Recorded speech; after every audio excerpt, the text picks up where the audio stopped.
रोजाना सबसे पहले मन्नत सीरियल देखने के लिए हमारे चैनल को सब्सक्राइब करें। एपिसोड के स्टार्टिंग में हम देखते हैं मन्नत बहुत अपसेट होती है। मल्लिका की दादी बोलती है कि ये सब कुछ क्या चल रहा है। पहले तो विक्रांत ने फेरे रुकवा दिए, अब वो मंडप छोड़कर भी चला गया है। रोनी, ये सब कुछ क्या है?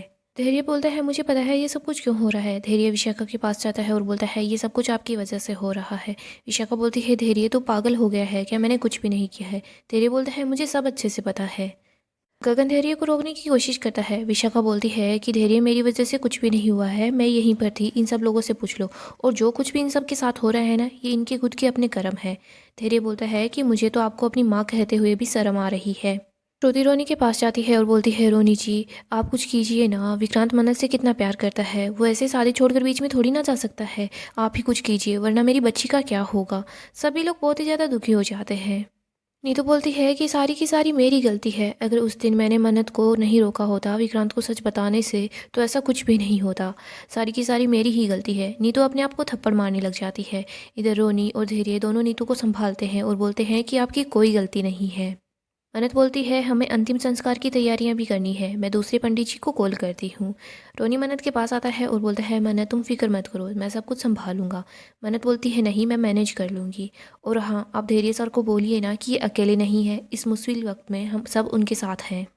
धैर्य मन्नत की तरफ ही देख रहा होता है। मन्नत बोलती है, धैर्य सर हम सब आपके साथ हैं। मन्नत बोलती है कि आप सब लोग, और हाँ नीतुमा, आप अपने आप को ब्लेम मत करो। जो कुछ होना था सो हो गया। घर में डेथ हुई है दादी की, तो शादी तो वैसे भी नहीं हो सकती। आप लोग बिल्कुल भी फिक्र मत करो, सब कुछ ठीक हो जाएगा। श्रुति मन्नत के पास आती है। मन्नत को बोलती है कि तुम्हें आराम कर लेना चाहिए। वो मन्नत को अपने साथ ले जाती है। नीतू रो रही होती है। रोनी नीतू को संभालता है। आगे हम ऐश्वर्या को देखते हैं। वो सोच रही होती है कि पता नहीं सलूजा मेंशन में क्या चल रहा होगा, मैं वहाँ जा भी नहीं सकती। तभी वहाँ पर मल्लिका आ जाती है। मल्लिका ऐश्वर्या को गले लगाती है और बोलती है, मोम आप तो औसम हो।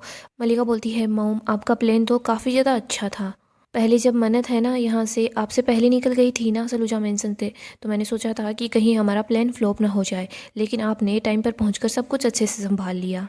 विशाखा बोलती है कि हाँ, मैंने भी यही सोचा था कि कहीं हमारा प्लान है ना पूरा फ्लॉप ना हो जाए।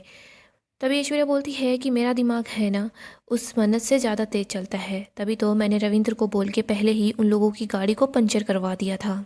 और मैं खुद रविंद्र के साथ बाइक पर बैठकर शालिनी के घर गई थी, तभी तो मैं मन्नत से पहले पहुंच गई। तुम इन सब बातों को छोड़ो, ये बताओ कि सलूजा मेंशन में क्या चल रहा है। विशाखा बोलती है कि उस बुढ़िया के अंतिम संस्कार की तैयारियां चल रही है। वैसे ऐश्वर्या, तुम्हारे इस घर के लोग कुछ ज़्यादा ही बेवकूफ़ और इमोशनल नहीं है क्या? उस बुढ़िया का अंतिम संस्कार करेंगे। मल्लिका बोलती है, मोम आपको मन्नत को देखना चाहिए था, उसका मुंह कैसे उतरा हुआ था। ऐसा लग रहा था कि उसकी तो पूरी जिंदगी ही लुट गई है। वो जैसे ही चुपचाप बैठी थी। ऐश्वर्या बोलती है, उस दादी के मर जाने से। मल्लिका बोलती है, नहीं मोम, विक्रांत है ना बीच में ही शादी तोड़कर चला गया, उस वजह से। विक्रांत ने बोला था कि उसे थोड़ा टाइम चाहिए सोचने के लिए, अब वो कहाँ चला गया है ये किसी को भी नहीं पता है। तभी ऐश्वर्या कॉल करती है और बोल रही होती है, ठीक है। ऐश्वर्या बताती है कि विक्रांत है ना मेज़बानी में चला गया है। विशाखा बोलती है, लेकिन तुम्हें कैसे पता? ऐश्वर्या बोलती है, मुझे पता था कि विक्रांत ऐसे ही कुछ करने वाला है, अब हम आसानी से विक्रांत का पीछा कर सकते हैं। विशाखा बोलती है, ऐश्वर्या तुम्हारे पास दिमाग तो है। ऐश्वर्या बोलती है, हाँ तभी तो, तुम सिर्फ मेरे दिमाग को ही फॉलो करो। अगर तुमने मेरे साथ कोई भी चाल चलने की कोशिश की ना, तो तुम्हें अच्छे से पता है मैं क्या कर सकती हूँ। और अब विशाखा, तुम विक्रांत के पास जाओ, उसका दिल टूटा हुआ है, वो गुस्से में है, वो बहुत ही ज़्यादा दुखी भी है। तुम उसके पास जाओ, उसे संभालो, देखना ताकि वो तुम्हारी साइड ही रहे। मल्लिका बोलती है, मोम अब आप क्या करने वाली हो? ऐश्वर्या बोलती है कि एक काम अधूरा रह गया है, मैं बस उस काम को ही पूरा करने वाली हूँ। आगे हम मन्नत को देखते हैं जो कि विक्रांत की बात के बारे में ही सोच रही होती है। विक्रांत ने बोला था कि मुझे सबूत चाहिए, और कैसे विक्रांत शादी के लिए टाइम मांगकर चला गया। मन्नत बोलती है कि मुझे सबूत लाना होगा, तभी तो विक्रांत सर मेरी बात पर यकीन करेंगे, मुझे सबूत लाना ही होगा। तभी वहाँ पर श्रुति आती है। वो देखती है कि मन्नत तो बहुत ज़्यादा अपसेट है। श्रुति मन्नत के पास आती है। मन्नत बोलती है, माँ मुझे सबूत लाना होगा, तभी तो विक्रांत सर मुझ पर यकीन करेंगे, उन्हें पता चल जाएगा कि मैं झूठ नहीं बोल रही, फिर वो मुझसे शादी कर लेंगे। श्रुति बोलती है, मन्नत तो शांत हो जा। मन्नत बोलती है, माँ बोलो ना, मैं उनको जब साबित कर दूंगी कि मैं झूठ नहीं बोल रही तो वो मुझसे शादी करेंगे ना। श्रुति बोलती है, हाँ। श्रुति मन्नत को बोलती है कि मन्नत देखो, विक्रांत ने शादी से मना नहीं किया है, उसने बस थोड़ा वक्त ही तो मांगा है। जब उसका गुस्सा शांत हो जाएगा ना, तो सब कुछ ठीक हो जाएगा, देखना वो तेरे पास वापस आ जाएगा। मन्नत बोलती है कि माँ आप समझने की कोशिश नहीं कर रही है। विक्रांत सर को लगता है कि मैंने उन्हें धोखा दिया है, अगर यही सब कुछ हुआ ना तो सब कुछ बिखर जाएगा। माँ मुझे साबित करना होगा कि मैंने उन्हें धोखा नहीं दिया है, ना ही मैंने उनसे झूठ बोला है। लेकिन माँ मैंने कुछ भी गलत नहीं किया है। श्रुति बोलती है कि मन्नत मुझे अच्छे से पता है तूने कुछ गलत नहीं किया है, लेकिन ऐसे हड़बड़ाहट में कोई रास्ता नहीं निकलेगा। तुझे शांति से सोचना होगा कि तुझे क्या करना है, देखना रास्ता ज़रूर निकल आएगा। मन्नत बेटा तू पानी पी और यही सोच कि सबूत कैसे मिल सकता है, सब कुछ ठीक हो जाएगा, बस तू शांत हो जा। मन्नत यही सोचती है कि इन दोनों में क्या कुछ हुआ है। मन्नत को याद आता है कि हैप्पी हॉलीडे की जो मेट्रॉन थी वही तो हमारी हेल्प कर सकती है। मन्नत बोलती है माँ, वो नर्स थी ना जो दादी का ख्याल रख रही थी, वो हमारी हेल्प कर सकती है, हमें उनसे बात करनी होगी। उन्होंने विशाखा जी के कहने पर ही तो दादी को जानलेवा दवाइयाँ दी थी। वो जब अपनी गवाही दे देगी ना तो विक्रांत सर को मुझ पर भरोसा हो जाएगा, उन्हें पता लग जाएगा कि मैं झूठ नहीं बोल रही हूँ, मुझे उसके पास जाना होगा। हम देखते हैं मन्नत वहाँ से चली जाती है। आगे हम विक्रांत को देखते हैं, वो मेज़बानी में होता है। वो मन्नत के बारे में ही सोच रहा होता है कि कैसे वो मन्नत को मिला था, कैसे उसने हर बार मन्नत को बचाया। विक्रांत पूल के पास जाकर बैठ जाता है। आगे हम ऐश्वर्या को देखते हैं। ऐश्वर्या बोलती है कि आसमा आपा को ना किसी काम की वजह से उसके गांव जाना पड़ रहा है। मलिका तुम्हें पता है ना, तुम्हें नीतू को हैंडल करना है, और विशाखा तुम्हें अच्छे से पता है कि तुम्हें क्या काम करना है, क्योंकि सारा का सारा प्लान तुम्हारे काम पर ही निर्भर करेगा। अब तुम जाओ, तुम्हें जो करना है तुम दोनों अपना अपना काम करो। ऐश्वर्या के पास सेम नीतू की जैसी ड्रेस होती है। वो बोल रही होती है कि अब मैं चलूँगी अपना आखिरी दाव, और अब सिर्फ यहाँ बर्बादी ही होगी। आगे हम दादी और गगन को देखते हैं। दादी गगन को बोलती है कि गगन तुम्हें क्या लगता है कि ये शादी होगी या नहीं होगी। गगन बोलता है माँ, यहाँ पर इतना सब कुछ हो रहा है, इतनी परेशानियाँ हैं और आपको ये बातें करनी है, आप प्लीज़ चुप हो जाइए। इधर हम देखते हैं रोनी धैर्य के पास आता है और बोलता है कि हमें अंतिम संस्कार की तैयारियाँ कर लेनी चाहिए। नीतू रोनी के पास आती है। रोनी को बोलती है रोनी जी, हमारा बेटा ऐसे यहाँ से कैसे जा सकता है, कहीं वो गुस्से में कोई गलत कदम ना उठा ले, प्लीज़ ऐसा ना हो जाए। नीतू विक्रांत को लेकर काफ़ी ही ज़्यादा परेशान होती है। आगे हम देखते हैं मन्नत दौड़कर हॉल में आ जाती है। वो बोलती है धैर्य सर, आप जल्दी से मेरे साथ चलिए, एक और तरीका है विशाखा जी का सच सब लोगों के सामने लाने का।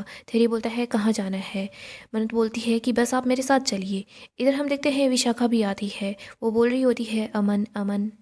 विशाखा अपना नाटक शुरू कर देती है। वो बोलती है पता नहीं मेरा बेटा किस हालत में होगा, मुझे उसे ढूंढने के लिए जाना ही होगा। आगे हम फिर से विक्रांत को देखते हैं। विक्रांत मन्नत को ही याद कर रहा होता है और वो काफ़ी ज़्यादा अपसेट होता है। विक्रांत को याद आता है, विक्रांत ने मन्नत को बोला था कि मैंने एक बार गलती कर दी है तुम पर भरोसा ना करके, लेकिन आगे से मैं तुम पर भरोसा करूंगा, मैं तुमसे प्रॉमिस करता हूँ। विक्रांत बोलता है नहीं, मैंने मन्नत से प्रॉमिस किया था कि मैं उस पर भरोसा करूंगा, क्योंकि भरोसा ही वही चीज़ होती है दो प्यार करने वालों को जोड़ कर रखती है। जब दो लोग एक दूसरे से प्यार करते हैं तो उनमें से एक कोई बात छुपाता है या फिर झूठ बोलता है तो दूसरे को बहुत तकलीफ होती है। विक्रांत सोच रहा होता है कि मन्नत सही थी, मुझे एक बार मन्नत की और मॉम डैड की बात सुन लेनी चाहिए थी, लेकिन मैंने उनकी बात नहीं सुनी। मेरा गुस्सा बहुत ज़्यादा हावी हो जाता है, मैंने उन लोगों की बात ना सुनकर बहुत बड़ी गलती कर दी। आगे हम नीतू को देखते हैं। वो रो रही होती है। वो बोलती है बाबा जी, मेरा पुत्र कहाँ चला गया, पता नहीं वो कहाँ है। मलिका वहाँ आ जाती है। मलिका बोलती है नीतू आंटी आप ठीक है ना। नीतू बोलती है कि तू मुझे पूछ रही है मैं ठीक हूँ या नहीं हूँ, तू तो उस विशाखा का साथ दे रही है ना। मलिका बोलती है नहीं, मैं विशा आंटी का साथ नहीं दे रही, मैं सिर्फ सच का साथ दे रही हूँ। और सच तो यही है ना कि विक्रांत की असली माँ विशा आंटी ही है, आप नहीं। वो अपने बेटे के लिए कितनी तड़प रही हैं, कितनी रो रही हैं।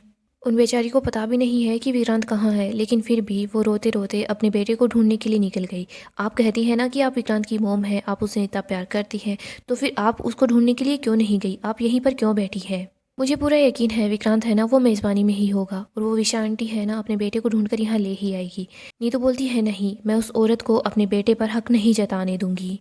नीतू बोल देती है कि वो मेरे बेटे को मुझसे नहीं छीन सकती, मैं अपने बेटे को वापस पाकर ही रहूंगी। नीतू वहाँ से निकल जाती है। इधर हम देखते हैं मलिका नीतू का सोल नीचे ही गिरा देती है।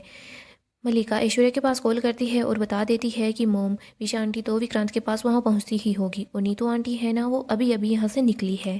दूसरी तरफ हम विक्रांत को देखते हैं। विक्रांत सोच रहा होता है कि नहीं, मुझे मन्नत की बात सुननी चाहिए थी, मुझे मोम की बात सुननी चाहिए थी, डैड की बात भी सुननी चाहिए थी। मैं वापस घर जाऊंगा और उन लोगों की बात सुनूंगा।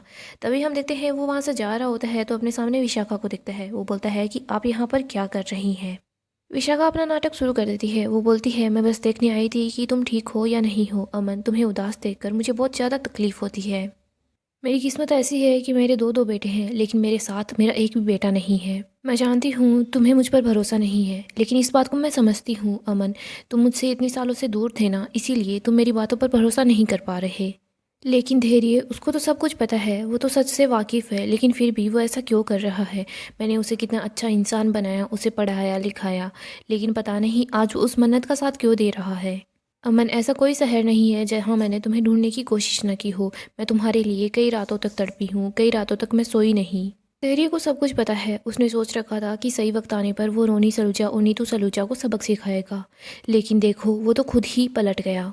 तेरी पहले ऐसा बिल्कुल भी नहीं था, वो बदल गया है और ये बदलाव उसमें जब से वो मन्नत से मिला है ना, तब से आया है। तेरी अपनी माँ से ज़्यादा उस मन्नत पर भरोसा करता है। गाइस, डेली अपडेट के लिए आप हमारे चैनल को सब्सक्राइब करें, साथ ही साथ वीडियो को लाइक भी कर दें। कमिंग एपिसोड में हम देखेंगे ऐश्वर्या अपनी अगली चाल चलती है। वो विशाखा का एक्सीडेंट कर देती है। यहाँ पर उसने नीतू के जैसे कपड़े पहन रखे होते हैं। विक्रांत को लगता है कि नीतू ने जानबूझकर विशाखा का एक्सीडेंट किया है। यहीं पर मन्नत, धैर्य सब लोग होते हैं। वो लोग भी देखते हैं कि वो नीतू की ही गाड़ी थी। सो दोस्तों, नेक्स्ट एपिसोड धमाकेदार होगा। अगर आपको अपडेट जानना पसंद है तो आप हमारे चैनल को सब्सक्राइब करें।